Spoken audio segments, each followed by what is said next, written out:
কচুগুটি দিছেনে কেনেকৈ বহি আছে চবক সকলোকে গুড মৰ্ণিং জনাইছোঁ। আমি আহি পালোহি কচুগুটিৰ কাৰণে চাইকেল ল'বৰ কাৰণে। চাইকেল ল'বলৈ অহা নাছিলোঁ, আচলতে আমি বেলেগ এটা কামতহে আহিছিলোঁ। আপোনালোকক ক'ম বাৰু লাহে লাহে কি কামত আহিছিলোঁ।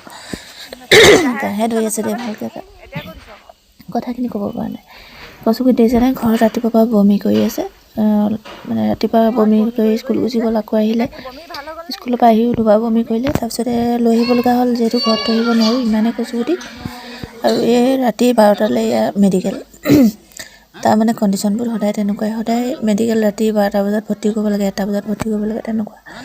আহি লৈ বমিৰ লগতে পায়খানা হ'ব লাগিলে, তাৰপিছত আহি মেডিকেল পালোঁ। অৱস্থা এয়া দেখিছে নহয়, ইমাৰ্জেঞ্চিত ভৰ্তি কৰিছোঁ, গম পাইছেনে। এনেকুৱা ৰাতিখন এয়া শুই আছে, চকুৱে নেমেলে শুই আছে ৰাতিলৈ, মানে চেলাইন বেজি দিয়ে ছাৰে এডমিট কৰি দিলে। একদম দুৰ্বল আৰু ল'ৰা, চেলাইন লগাই আছে, ইঞ্জেকশ্যন দি আছে, ইটোৰ পিছত ইটো। বেয়াও লাগিছে। অলপ দেৰি আগত চাইকেল আনিবলৈ গৈছোঁ, হাঁহি ধেমালি কৰি নাচি আছিলে, এতিয়া হঠাতে আকৌ এনেকুৱা অৱস্থা। ইমানেই মানে কি যে হয় ন, তাৰ পটককৈ মই একো গম নাপাওঁ।